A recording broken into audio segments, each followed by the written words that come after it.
একটা বলি, একটা শোনেন।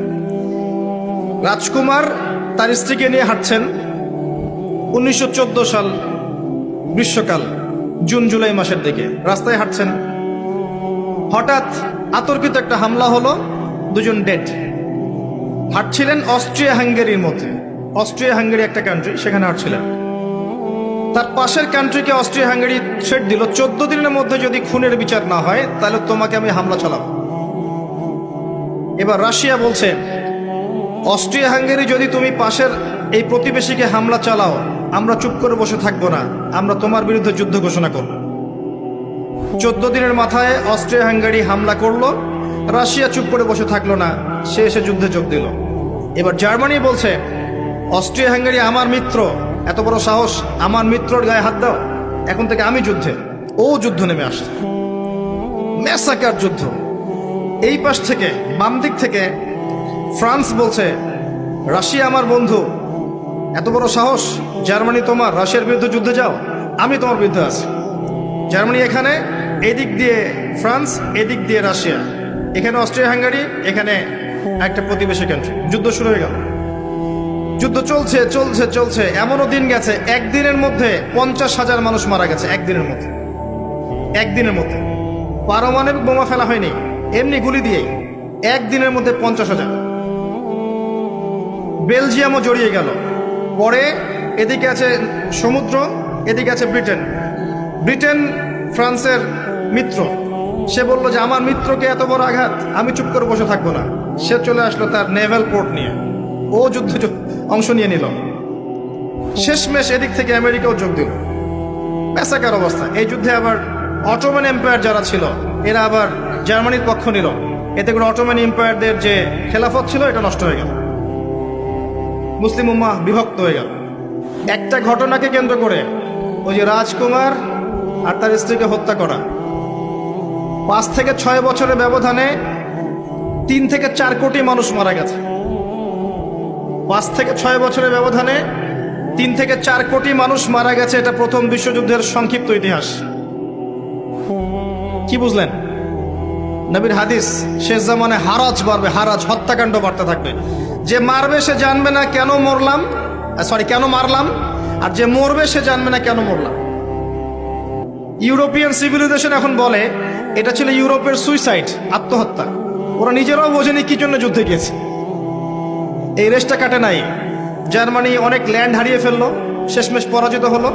আস্তে আস্তে আস্তে আস্তে ওখানে হিটলার, সে চিন্তা করতে থাকলো আমার ল্যান্ডগুলো ফিরে পেতে হবে। সে প্ল্যান করতে থাকলো, নিজের নাৎসি পার্টি ঘোষণা করলো, নিজের ভিতরে সংস্কার করলো। 100 জন মেম্বার নিয়ে একটা পলিটিক্যাল পার্টি খুলেছিল, 100 জন মেম্বার নিয়ে। এবং সে খুব চমৎকার ভাষণ দিতে পারত, এত চমৎকার স্পিচ দিতে পারত যে জনগণ শুনলেই বিমোহিত হয়ে পড়ত। সে জনগণকে মেন্টালি জাতীয়তাবাদের দিকে নিয়ে আসতে শুরু করলো। এক পর্যায়ে জেল খাটলো, জেলের মধ্যে বই লিখলো। এই বইটা ভাইরাল হয়ে গেল, সবাই সেই বইটা পড়লো। জেল থেকে মুক্ত হলো, পলিটিক্যাল পার্টির সাথে একটা মিলিটারি অ্যালায়েন্স তৈরি করলো। প্রথম ওয়ার্ল্ড ওয়ারে যারা ওই ইয়াতে ছিল, সামরিক বাহিনীতে ছিল, এদেরকে খুঁজে খুঁজে বের করতে শুরু করলো। একটা পার্টি ফর্ম করলো। এক পর্যায়ে বিদ্রোহ করে ক্ষমতায় গিয়েছে। তার ইন্সপিরেশন ছিল ইতালির মুসোলিনি। ইতালিও তখন এভাবে ক্ষমতায় ছিল, মুসোলিনি ওইটা দেখে দেখে সেও ক্ষমতায় গিয়েছে। যাওয়ার পরে সে আরও মিলিটারি অ্যালায়েন্স ফর্ম করতে থাকলো। সে অর্থনীতি সমৃদ্ধ করতে থাকলো, প্রশাসনিক ক্ষমতা বাড়াতে থাকলো, অস্ত্রশস্ত্র বাড়াতে থাকলো, ভিতরে ভিতরে কাজ করতে থাকলো।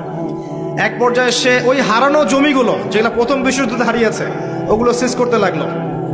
যুদ্ধ ঘোষণা করলো, কেড়ে নিতে শুরু, আবার পুনরুদ্ধার করতে লাগলো।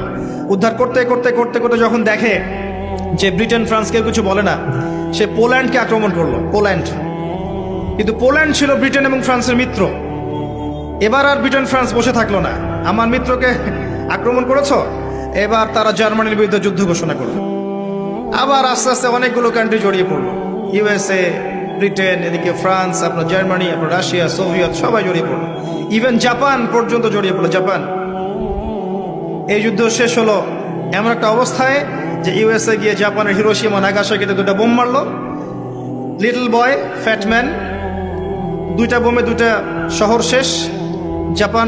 জাপান সারেন্ডার করলো, জার্মানি সারেন্ডার করলো, দ্বিতীয় ওয়ার্ল্ড ওয়ার শেষ। এরপর থেকে ইউনাইটেড নেশনস ফর্ম হয়েছে, IMF, ওয়ার্ল্ড ব্যাংক, হাবিজাবি, যা যা দেখছেন, WHO, সব এরপর থেকে। এর আগে ছিল না। এবং এই সময়টুকুর মধ্যে ইসরায়েল আস্তে আস্তে আস্তে আস্তে নিজের কাজ শেষ করে ফেললো। সে দখল করে ফেললো প্যালেস্টাইন, আস্তে আস্তে আস্তে তার টেরিটরি বাড়ালো। এরপর আরো 4-5টা যুদ্ধ হলো আরবদের সাথে, প্রত্যেকটাতে সে যুদ্ধে জয়লাভ করলো। এখন সে ওয়ার্ল্ডের রুলিং স্টেট।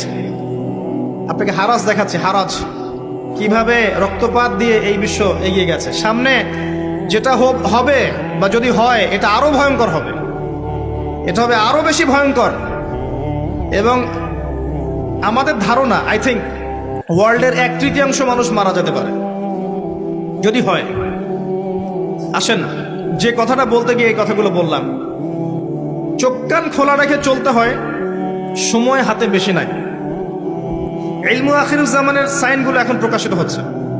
কে জানে আগামী রমাদান আমরা কেউ বেঁচে নাও থাকতে পারি, মহামারী দিয়ে নষ্ট হয়ে যেতে পারি, অন্য কোনো ভাবে ধ্বংস হতে পারি, স্বাভাবিক মওত হতে পারে।